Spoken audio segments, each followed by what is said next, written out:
I was just throwing out some old socks and putting some new socks in there. And I just come across this. And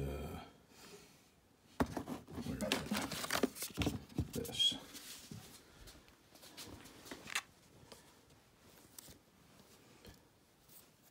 I'm going to tell you a story about that. And I'm going to tell you a story about this.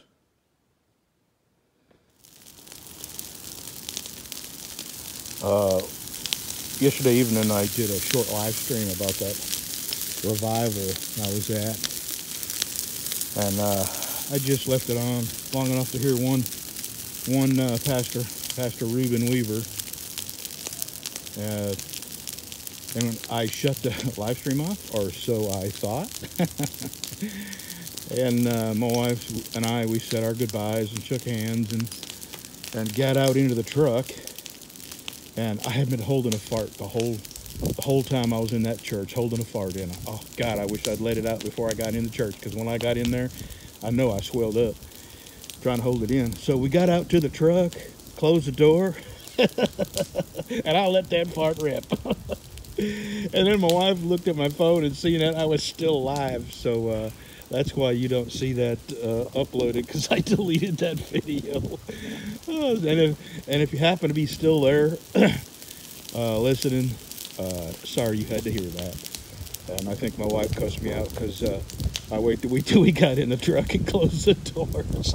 That's probably not funny to a lot of women, but I know a lot of men are laughing with me. So anyway, I wanted to talk about inanimate objects that bring us happiness and joy and things we feel love for.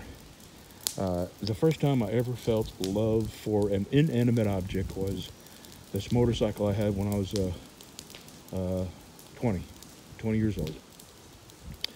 And it was the first time I ever experienced sheer, absolute, complete, and total freedom and joy. And to this day, when I think about that motorcycle, I think about it with love. And that was a 750 Honda engine that had been bored out to 836.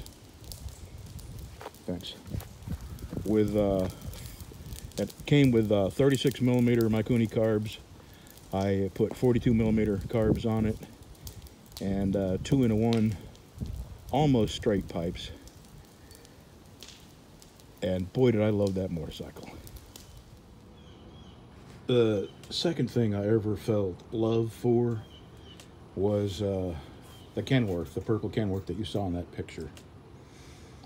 That was the most awesome and fantastic truck I ever drove, I ever owned. I've had so many trucks in my past that I can't even remember them all. I've had Diamond Rios, GMC Generals, Ford 9000s, Mack cabovers, R models, B models, Freightliners, Pete's, and that purple Kenworth was my first Kenworth. And I felt I know it sounds weird, maybe corny, but I felt a soul connection with that truck. That truck was a part of me, just like that motorcycle was. I felt like a king when I was on that motorcycle, and I felt the same way when I was behind the wheel of that Kenworth. It was 2000 W900 with the 84-inch studio sleeper. It had a 3406E Caterpillar engine, and it was the last of the good Caterpillars before the EPA made them change the emissions. And they came out with a C15 with a double turbo, which was absolute crap. And I know this because my next Kenworth had the C15 in it, and it was junk. And that purple Kenworth, I put way over 1 million miles on it from brand new. And I think when I think about trucking and my best days of trucking, it was in that truck. I loved that truck. And then there's the little stuffed doll. my old dog Joe. He lived to be 14 years old, which is Joe was the size of Lucy Bell right there, about that size, and a dog that size living to be 14 years is pretty good. And that was his favorite toy. And when I see that little stuffed animal in my drawer, I think about Joe and how much I love that dog and how much I still think about him. And I love that toy because it reminds me of Joe constantly. And every time I open up my drawer for a pair of socks, I see it. She was a baby, and I would hold her in my hand. She would lick that glass. For hours. Yeah. I love this glass. I love it. Okay, we need to clean right there. Okay, clean right there. Okay, we're good. Sonny, did you go to school on the short bus when you were a little puppy? Hey, she's helping out. It was dirty right there. There was nose prints. How many trucks did she lick the windows I don't know. I really think she's licking the nose We prints. had her. Did we have her when we had the purple Kenworth?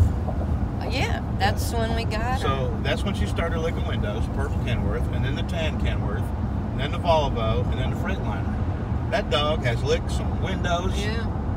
I would hold her when I was driving. She would sit on my shoulder when when we got her. She weighed just over a pound, so she could sit on my shoulders, and she would. Oh yeah, she was a glass licking baby. I used to do that too on the bus windows on my way to school, lick the glass. So I'm just cutting away, cut this tree down, and you know, I decided to come out here and get the stump as low as I could. I cleaned all the dirt away from it. I think I can pick and can you pick that up? You're just a girl. I am. I'm a big girl. Oh my God. I'm a big girl. And all of a sudden, I see sparks. Sparks are never a good thing coming from your chainsaw. Right in the middle of this thing, look at that. A big hunk of rebar. They staked that tree, I'm sure. When it was little. Yep.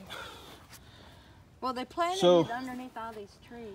Anyway, I got it close enough where I could hammer some wedges in there and get my hands underneath it and pull it back because, you know, brute strength and a manly man. Although my wife did pick the stump up.